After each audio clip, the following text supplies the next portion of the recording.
first thing we want to do is control our partner's choking hand, the one that's closest to my neck. So if we can get our thumb inside, that'd be awesome. I can start to pull down on my partner's forearm here, and I'm going to be tucking my chin. From here, we've been working on escaping to the side where our partner's choking arm is on top. So we're over here. Whenever we escape to this side, it's a little bit more involved because if I just try to clear my partner's hook and scoot, our partner has their head and their arm underneath my armpit, so it makes it a little bit more difficult to get the escape. So what we need to do is to get to our head to the other side of our partner's head, but that's going to be a pretty difficult thing to do if we're on our side here. So what we're going to do is we're going to plant our feet on the mat, we're going to bridge our hips up high, and then we're going to look to pass off our head. From here, we're going to start to scoot our hips away and then focus on getting our elbow down to the mat, separating our bodies. Right about now, my partner recognizes that he's lost the position, turns his base over, and then we escape, hopefully to close guard, but any type of guard works.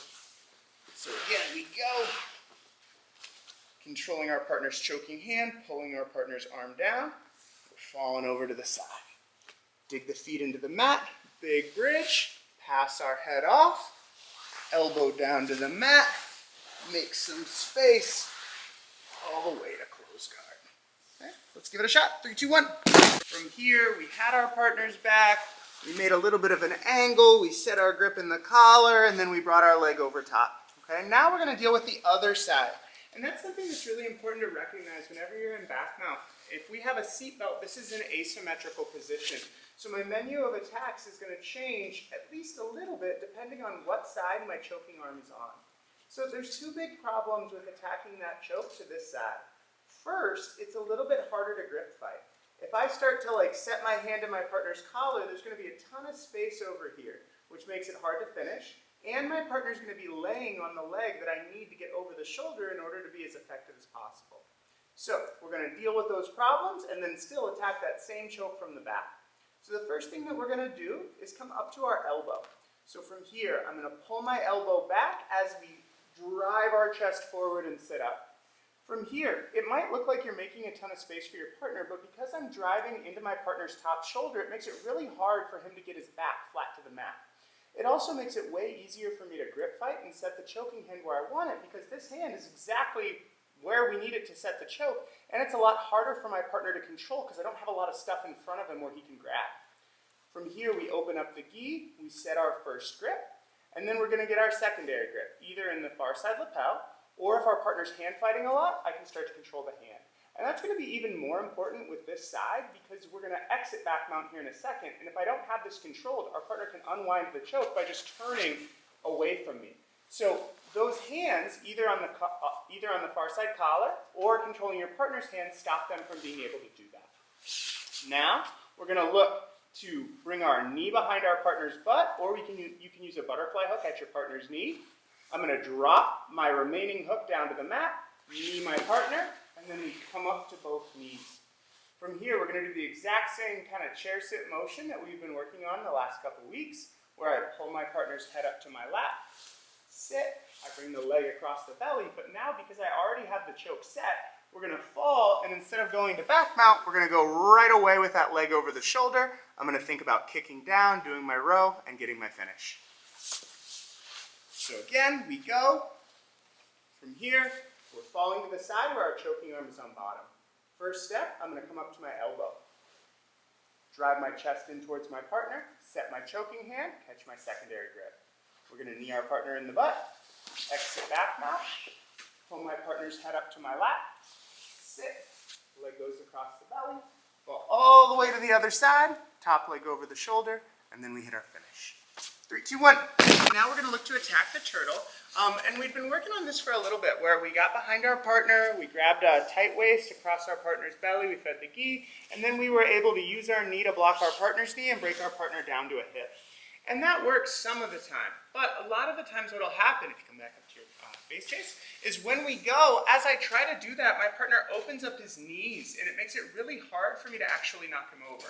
So whenever we're in the turtle position, our partner can either have their knees really close together for a closed turtle. If they do that, it's easy to knock them over, but it's really hard to put hooks or knees in between our partner's elbow and knees. If our partner has really wide arms, really wide knees, being able to knock him over becomes a lot more difficult, but starting to insert hooks or putting your knee inside becomes a lot easier.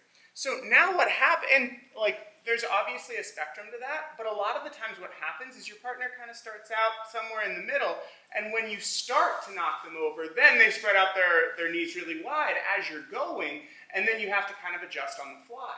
So from here, we start off, everything's looking good. I think I'm going to be able to knock over my partner, knee against knee. I try to go, and I can't get him, okay? If you can't knock over your partner, what's probably happening is he widened out his knees. So instead, I'm going to drop my knee down in between my partner's elbows and knees. I'm going to rotate a little bit. All the magic happens back here. So from here, I'm going to use my instep against my partner's knee so he can't open it anymore. And then I'm going to think about hooking his ankle, okay? When I do this, I'm going to start to put pressure through my partner's knee, okay? Now from here, there's two options that'll happen.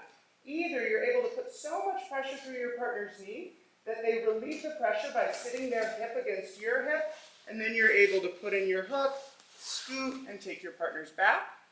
Or, and this is the one that I want you guys to focus on today, when you start to do that, they lift their knee up off the mat and kind of straighten that leg a little bit. And that also stops you from being able to put the pressure. But now we have our first hook. From here, once we have this first hook, I may be able to just pull my partner over, but a lot of the times they're going to be resisting in this position. And from here, with one hook, we have to kind of get moving to be able to attack the back.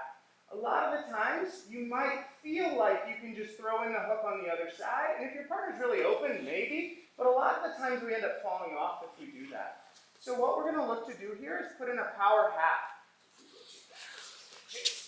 So, from here, I'm going to reach underneath my partner's arm, I'm going to lock my hands together, and I'm going to use my elbow against the back of my partner's neck as I pull up on his shoulder to force his chin down to his chest, so that he ends up falling on his side, and then we can put in our hooks and land on our partner's back, okay? So we go, same deal as before, we start to go, couldn't get him over. From here, our knee goes in. One detail with this, guys, the more you look towards your partner's butt, the better this position is going to work. If I stay really far forward and I keep my chest up high, it makes it hard for me to get those hooks. Exactly, Chase can start to lift his hips up and make my life difficult. So I'm going to think about it. I can even put my hand on this side of the body. Look at his legs, okay? Get my knee in deep towards his hips. We start to open. He's going to step his leg up. We make our hook, establish our power half. You can either go fingertips or gable grip. And then we're going to think about compressing our partner's chin down to their chest. Now this does put a lot of pressure through your partner's neck, but it's really easy for them to relieve it by falling down to their side. So we go. We get to the back, we put in hooks, and then we're good to go. Okay. Let's give it a shot. 3, 2, 1. The partner's going to be down on his butt, kind of like in a sit-up guard situation. Okay? From here, we're going to look to attack a very fast knee slide pass that'll often end up with our partner turtling on us. Okay? So from here, I'm going to control my partner's lapel, control my partner's sleeve. I'm going to step in between my partner's legs. I'm going to drive my knee down to the mat as we lift up the sleeve. I'm going to keep my chest up high, and then I'm going to just kind of sit my hip against my partner and slide through. In order to finish this position, I don't want to get chest to chest. A lot of the times we end up chest to chest, but the problem is, with this spot, if I do that, Chase already has beat me to an underhook, and he can start to come up and get to my back. So instead from here, we want to keep our chest high, and we have a couple options. I could try to walk my legs back and turn my partner's hips away, but what we're going to do here is just push our partner's arm across their body. Now in an ideal world, I'd be able to pin my partner to side control, but my partner instead is going to go up to the turtle position. Now if I could do this to both sides, then I already have my tight waist grip, but John does not do it to both sides. So from here, I'm going to make a little grip switch and then get into our sequence, okay? So we go. From here, let's say our partner's sitting up, makes it a little bit easier, but you definitely could do this if your partner's on their back too, okay? 1, 2, step, drive the knee, push the arm across, our partner goes up to turtle, and then that's where I'll have you guys stop, and then later on we'll connect it in a series. Okay? 3, 2, 1. Detail with that knee slide though, okay? One thing that might help you with this, so that it comes on really quick. And a lot of the times when we get in a knee slide, like I start to get here, I touch my knee to my partner's belly. When I do that, that gives my partner an opportunity to like lock up like a half guard position.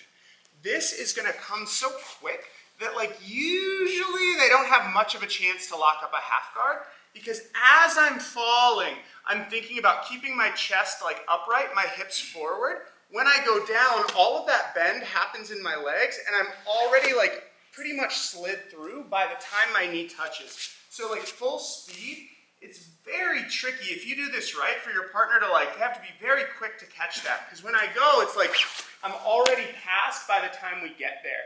And that'll stop you from getting bogged down in that position. That's one thing that's unique about this version of the knee slide, okay? So we go, our partner goes up to turtle.